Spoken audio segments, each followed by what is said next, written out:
12-Sided Stories is for mature audiences and often deals with topics that may be difficult for some listeners. Discretion is advised. In the city of dreams, everyone wants to be a star, but at what cost? 12-Sided Stories presents Otherworld Hollywood.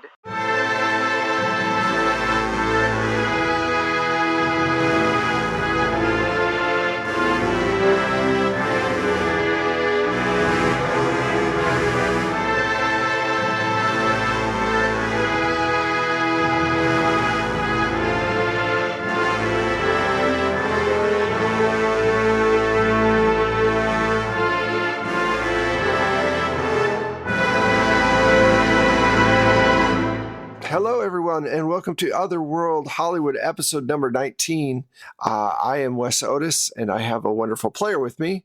Wonderful player, introduce yourself. Where are they? Hey, y'all, I'm Mac, which you may know as Lenore Von Morey, a.k.a. Cass Richardson, a.k.a. The Vamp. Enjoying the show? Then take a moment to join our Patreon, support the podcast, and get early access to episodes and bonus content. Head to 12-Sided Stories Patreon today. This is a great place for a recap. In our last episode, we had the team escape Penelope, or not escape, but basically worked with Penelope with her anger issues and becoming a werewolf, then getting out and starting doing some studying, and then everyone realized that Evie was missing and not sure where she went to. Meanwhile, Evie found herself talking with Hathor, taking a walk, and then being deposited back into her house and confronted with Elizabeth and Sekhmet. This time, though, as you can tell, because we have one player, we are doing our one-on-one game with Mac to kind of delve deeper into Cass before we continue on with the rest of the story. And we're going to start with actually learning more about Cass's beginnings. Where's Cass from? Cass is actually an LA native. Which is rare for those of you who don't know. That is a rare thing. Yes, there are people who are born here all the time, but it seems like there's so many people from out of state that that's the majority of the people that you meet. What kind of family does Cass have? Is it a big family, small family? Cass comes from a relatively small family. She had pretty much her parents. She was an only child. Her parents worked real hard to be able to eke out a living in LA because it's so expensive. Even back in the day, I'm sure it was still not the cheapest thing. And they wanted to be able to provide as much as they could for Cass. But it also meant that Cass spent a lot of time alone as a child. Did you go to school, any kind of acting school, or did you just start going to tryouts? How did you get into acting? I think that the acting just sort of happened with Cass a little bit, in that it was an industry that was popular and people told her she should try for it. And I think there was a lot of outside encouragement just based on their ability. I think they did drama classes and plays in high school and had a definite knack for it, and was very much a teacher's pet as well. And so got pretty decent roles in all of the school plays. Okay. We start with young Cass. You're probably, let's say you're a senior in high school, 17 years old. You've done your different drama classes and whatnot. I'm imagining that it's probably the late, because you're about the same age as Robbie, if maybe a year or two older would be my guess. Late 20s, early 30s, correct? Yeah, late 20s. Late 20s, okay. Because she is worried about sort of the 30-year-old cutoff in Hollywood. Yeah. You get cut off at 30 and then you can come back in and be a mother at 50 or 45. You're 17 and it is the early 40s. And the war has been going on for maybe 6 months, 8 months to a year. There's rationing and all of this other stuff. And they have theaters that play pretty much almost constantly for the people who are not directly involved in the war to just get away from it. You go to the movie theater one day and they're playing older films. What film do you think turns you on to horror? I think that they are showing the classic Frankenstein. Okay. So you show up to the movie theater and Frankenstein is playing. And you go in, you pay your 5 cents or however much it was back then. Sit down with your popcorn and start watching. The image starts to flicker on the screen. And I imagine you've probably been a big fan of films your entire life because you've grown up around the industry, even if you weren't directly involved. What kind of work do your parents do? I think that her dad is a dentist, but her mother is slightly more related to the industry in that she's a teacher, teaches at one of the schools where a lot of like the Hollywood kids go. Right. So she does the on-set teaching for kids who are that kind of thing, like Shirley like Temple this, or whatever needed some kind of educator there on set to be able to do stuff with. Yeah. Okay. So you're watching this and I don't know, it just sparks something inside you. You see the madness of the doctor and you pick up on the tropes really fast.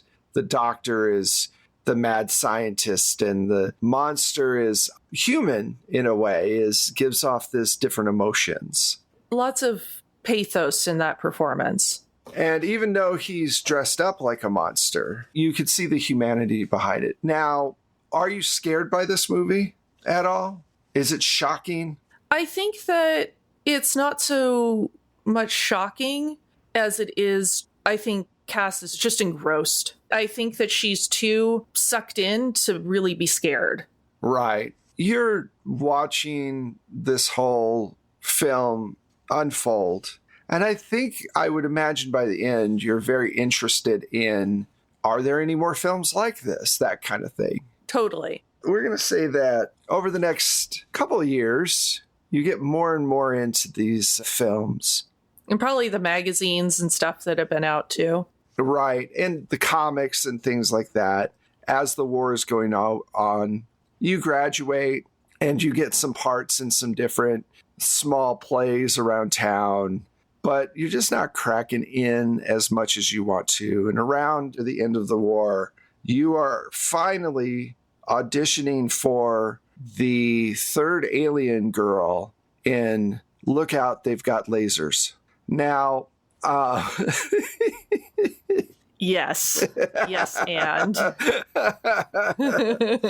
thought you'd like that one. You are in a line of other people that are about the same age as you, and you can't help notice that most of them are kind of carbon copies of each other, but you stand out. Explain how you are different from the typical person in this line, who is kind of the regular ingenue that you would see in the 1950s. So Cass had a real love and fascination with Lucille Ball and did as much digging as she could on how she achieved her hair color.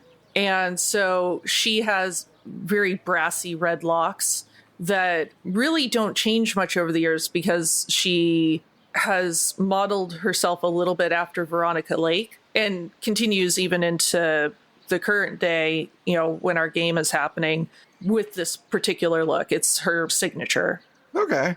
The other thing that makes you different from the rest of the group is you're reading through these lines. It's not a lot.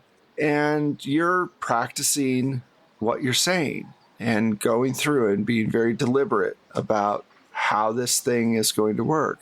And she's got like a backstory in her mind for this character too, I'm sure. Like she's done her homework. Right. As you're sitting there looking at the script, kind of going over in your brain, muttering the lines, you hear a voice, a male voice, just a few feet away from you. And it's just fascinating. You're actually learning the lines for this. I thought everybody did. And you look up and you recognize Henri immediately because he has just done his first big breakout film. and everybody is talking to him. He's in all the teen magazines because he's about your age. He's a little bit younger. So at this point, we're talking 22, 23. And he goes, no, look, he comes close to you and says, look at all, they're all just sitting there combing their hair. You're reading the script. They're going to try to flirt their way into the role. Do people really do that? All the time, unfortunately. I'm Henri. What's your name? Oh, I know who you are. I'm Cassandra Richardson. Sorry, I wasn't expecting to talk to a movie star today. He blushes a little bit and he goes, if I'm being honest, it's kind of new for me too. I wasn't expecting Big Arkansas to really take off the way that it did, but here we are. I mean, it's basically an Oklahoma ripoff, but you take the parts you can get, right? Everybody borrows from everybody else, if I know anything about cinema. Yeah, they really do. So I can tell because they're not really reading this that you're going for a smaller part. How can you tell?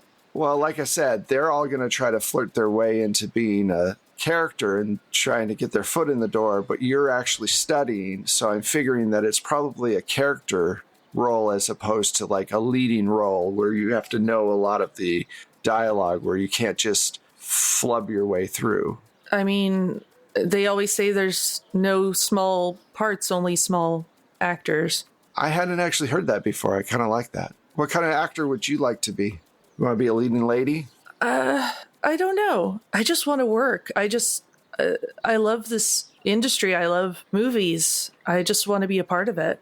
I totally get that. I have enjoyed myself a lot being a part of it. And at this point, you start feeling eyes on you. Just a negative energy kind of falls upon you as you look over and you notice that the rest of the line of actors has noticed that you're having this conversation. And he goes, well, I should let you go. It was really nice talking with you. I think you stand out a lot, and hopefully that'll get you this part. It was lovely to meet you, and thank you for talking to me. Well, I'm still getting used to the whole fame thing, if I'm being honest. I don't really know how to respond to when people are like, oh, I loved you and whatever, you know. I'm still kind of learning myself, so it's just nice to talk to somebody. Good luck. And he shakes your hand. Mm-hmm. And yeah, I shake his hand and give him a really nice smile. Okay. So the day goes by, and it takes a little while, like maybe an hour or two, for you to get into the rehearsal for the audition. And when you walk in the room, Henri is standing there next to the director, and he goes, oh, hi, welcome. This is Cass. I was telling you about her earlier. She wants to be a working actor. And the director goes, well, Cass, do you know the lines for the part? I think Cass flushes for a second because she's so caught off guard. And then, and is like almost crunching the script in her hands. Yes, of course I do. Yes, absolutely. Well, since you know the lines of the show, why don't you read opposite of Henri here and let's see what you got? Okay. Henri walks up and he goes, don't worry, this is my first producing job that I got into. And he winks at you. He looks at the line and he goes, well, she doesn't have a name in this. And the director goes, just say guard. And he goes, well, she really should have a name. And the producer goes, what name do you want your nameless guard to have? And he looks back at you and goes, what alien guard name do you have? Zebop? He laughs a little bit. He goes, perfect. Zebop, you need to find the intruders before they make their way to our hidden chamber. Do you understand? Yes, sir. Now, tell me. And he looks at the script. He goes, this is terrible. And the director goes, look, it's your first foot in the door. This stuff is gaining a lot of traction. And he goes, well, this isn't like real horror movies, like, you know, the old Universal stuff. And he looks back to you and goes, do you know what I mean, Cass? Like, remember before all of this when they had like Mad Scientist and Dracula and all that stuff? Oh, yes, absolutely. I've seen all of them. You see, she knows all that stuff. That's what this should be, right? I don't know about this script. And the director goes, look, we can't call it Watch Out, They Have Lasers if they don't have lasers. And he goes, all right, fine, I'll read this. Z-Bop, go and find the intruders before they get to the secret chamber. Yes, sir. And he then turns to the director again. He goes, see, that's the best yes, sir we've heard all day. And the director kind of rolls his eyes and goes, all right, you're in. You're guard number 3. Henri goes, you mean Z-Bop. Fine, Z-Bop. Anyway, I want some lunch, so we're all done. Do you have an agent yet, kid? No, not yet. It's okay. You got time. Here's the number to HR. Call them, give them this reference number, and they'll get you all set up. Do you have any questions? No, thank you. Thank you so much. You're welcome. As he's walking out the door, the director goes, you're lucky. Obviously, Henri here has a soft spot for you. And he walks out, and Henri turns to you and goes, that's not true. I hate you. You're terrible. Lenore just laughs. Yes. You want to get lunch? With you?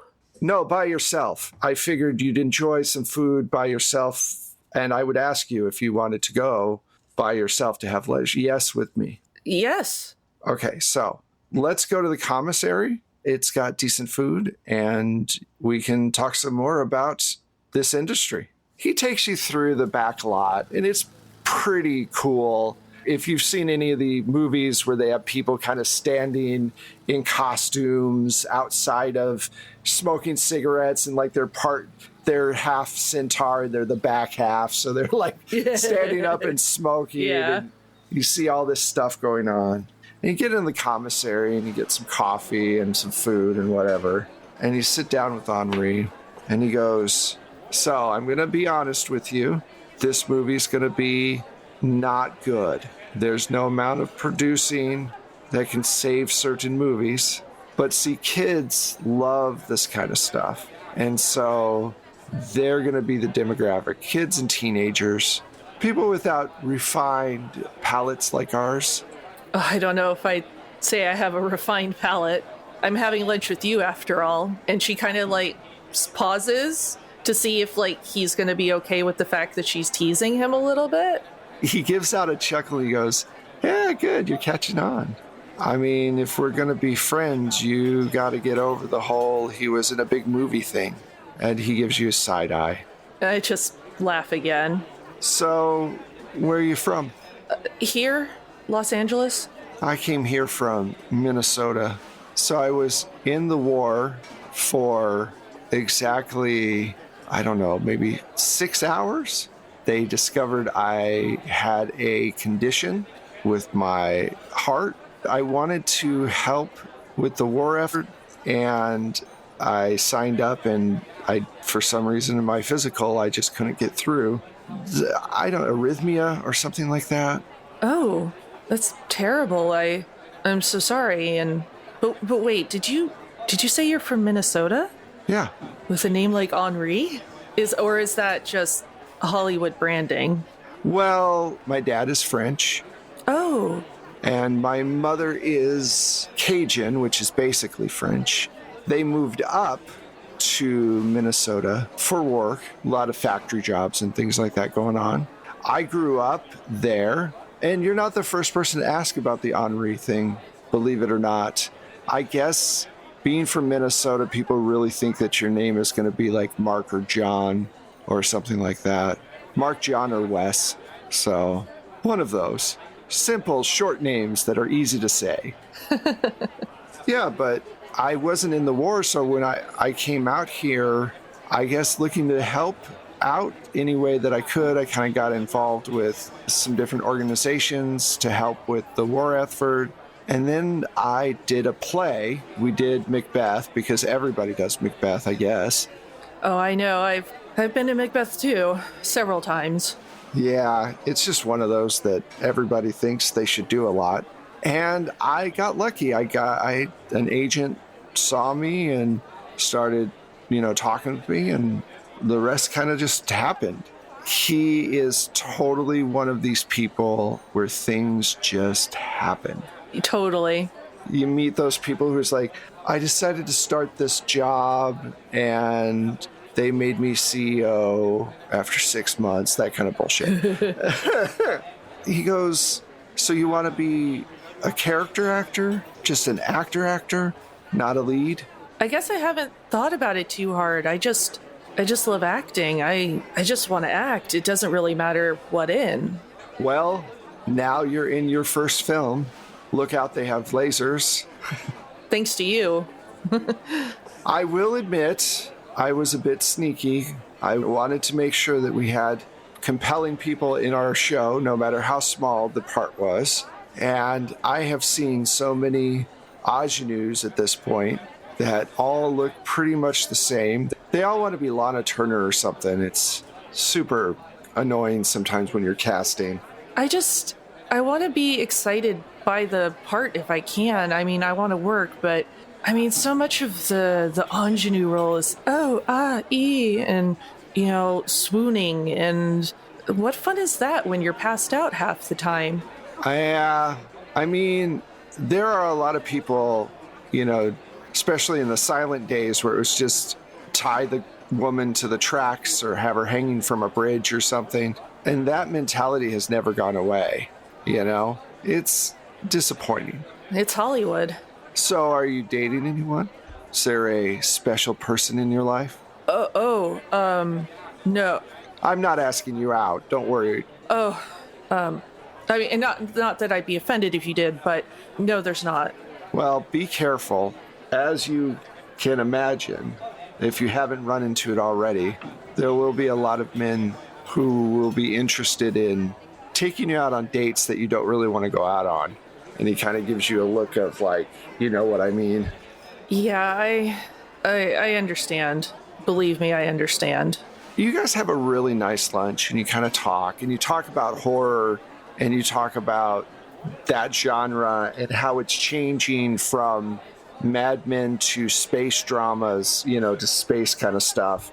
Now that the war is over, I don't know if at the time you would make the connection between the Soviets and aliens and all that stuff, but it is basically why the Cold War, everything about the Cold War kind of seeped into Hollywood in the 50s. It really did. And as you are getting to know him, you start production. Are you a smoker? Probably. Okay. It's been about 2 months, and you've hung out several times, and you've actually gotten a few other roles. He's been able to get you in a few different scenes, and you're out back of the studio, and you're smoking a cigarette. Henri comes out and says, so this is the last night of shooting for this film, and I know you've picked up some other work in other things. And he lights a cigarette, and seems apprehensive, and he goes, have you ever had a boyfriend? Have you? And he goes, yes. Her breath catches, and she's kind of holding in a big lungful of smoke, and then she lets it all out very slowly. Are you serious? And he looks around, and it's just the two of you. He goes, I'm hoping that I've read you right and that you will be okay with it. Yeah, I'd say why wouldn't I be, but I understand that's... what I'm trying to say is, look, I get it. I kind of figured you did. Is it obvious? No, it's not obvious, because we all mask, of course, but I just got a feeling after hanging out with you for the last couple of months. Usually, you just get a feeling for these things. Anyway, I had a proposition for you. I thought we just established that wasn't going to be an issue. Let's face it, this industry, this country is not ready for us to be us in the public light. Yeah, that's, I know. Have you ever heard of the term beard? beyond the physical facial hair construction. So it's kind of a slang where a gay man would have a woman that he would say, this is my wife or this is my girlfriend, but she would not be that. They would be friends who understood the situation and would play parts so that the public didn't have to know their personal business. And that's called a beard. Does that make sense? Oh, yeah. Yeah, absolutely. I mean, it's smart. Anyway, I'm about to release 2 more films that are these big prestige films, and there's a lot of pressure on me to have a girlfriend and to play a part. And I don't want to play that part.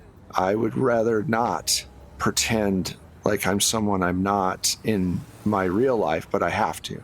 Yeah, you wouldn't want someone like a Belle Bellington catching wind of this. Oh, not after what she did to those other actors. I mean, that one woman killed herself after that. That was terrible. She's probably the top reason why I think it would be a good idea maybe for you and I, now that you're starting to feel more comfortable around me, you and I pretend like we're in a relationship. It's a big ask. I know it is. You'd put you front and center in the tabloids, but I like you. You're a good person, and I just, kind of feel like a kinship with you, I feel the same way. I really do. If circumstances were different, I could see this being the real thing, but it might be fun to play at it. Yeah, and I mean, hopefully it won't be forever. I mean, things are changing rapidly. Maybe we'll be able to be more honest with the public in the future. I wouldn't hold out too much hope, but, maybe this is safer for both of us. Great. So my idea is we go to dinner together at a fancy restaurant and let the papers do the rest. Okay. And she's actually going to extend a hand to him for like a handshake. And he laughs. He goes, we're dating now. And he gives you a big hug and says, come on, handshake. Anyway, you should get in there. Scene's going to come up. And if you change your mind between now and then, just let me know. Thank you for trusting me. Thank you for being trustable. Is that a word? I don't think that's a word, but I think it's trustworthy. Trustworthy. Trustable is something. Not the right word, but it's... If I'm going to have a boyfriend, he's got to be at least a little eloquent. I mean, my name's Henri. I've been coasting on that for eloquence for a long time. And it shows, buddy. The 2 of you go in. A week passes and one of his big movies comes out, and it hits huge. He's all over the place. And he calls you up and says, all right, it's time to go have dinner in a very public place. Are you sure you're ready for this? Let's do it. Okay. So you 2 go to a really nice French restaurant, very popular. And he says, you're eating there and all these people are like looking towards the table and everything else. He goes, well, since you gave me such a hard time about my name, I figured we'd eat French food. And he pours you some wine. I have a friend who is trying to produce have you heard of television? Is this a date or is this work? It's kind of both. Yeah, I've heard of television. Sure. Anyway, it's this, I guess, smaller screen that they're going to put in all the houses or something. It's like small movie theaters in the house, or I don't know. Anyway. It's a lot more than that, but never mind. Sorry, I love technology. He goes, well, then you're the right person to talk to. He wants to produce a show where they show movies that have already been made. And I pitched him the idea of you being kind of a hostess, where you go on and you kind of talk about the movie, then you play the movie and you take a break in between. They have commercials, products they're trying to sell. And then I don't know. It sounds interesting, and it might be something that you might want to look into. I mean, you know my rule. It's got to be working, and I don't really have anything on my plate right now.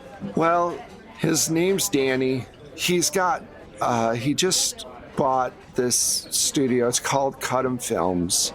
They're doing mostly sci-fi and horror, which I thought you would kind of be into, but he doesn't really have a direction for the show. It's kind of an open canvas thing. So maybe you could meet with him and figure out what you want to do. It's not high budget. I mean, with a name like Cthulhu Films, why would it be? Very true, yeah. But it's a good jumping off point, and then I know that there are going to be films that come up that you can get into from there, you know? I mean, it sounds interesting, and, you know, television, I think, has so much potential. Who wouldn't want to go to the movies in their own home? Yeah, I know. I think it's going to be really, really cool. Okay, well, I'll give you his phone number and we can figure it out. And you guys proceed to eat the rest of the evening, and, you know, ideas start popping in your head of what movies and all that good stuff. But you're very much still Cass at this point. Yes. The evening ends and you're about to head out the door. He goes, okay, so in this scene, we're going to be exiting the restaurant. There are a bunch of people outside that are going to take our pictures, and we are going to wave and smile, and I'm going to give you a kiss, and then we're going to jump in the car and drive away. Are you ready for it? Action. And you guys walk out into the light of flash bulbs going off all over the place. And I think that's where we're going to end this episode. Perfection. Yeah, I think that was pretty cool. Did you like your little backstory? I love it. And I love that I have one now because I didn't until we started recording. Yeah, I think that's kind of cool too that we were able to work that out. So thank you to everybody for listening. We hope that you like this little view into Cass. Mac, where can we find you? Everywhere. But mostly on the internet is at Strange Like That. Awesome. And you can find me at Plate Mail Games. You can find the show at 12-Sided Stories. This is at all the different social media places for both. If you want to help out the show, definitely follow us on Patreon. Become a Patreon supporter. That helps a lot. Or give us a review on your favorite platform. Or, you know, give us a shout out on social media. We also have a Discord, which you should join and say hello on. We'd love to hear from you. Thank you so much, Mac. That was a lot of fun. And we will talk to you later. Bye. Ciao.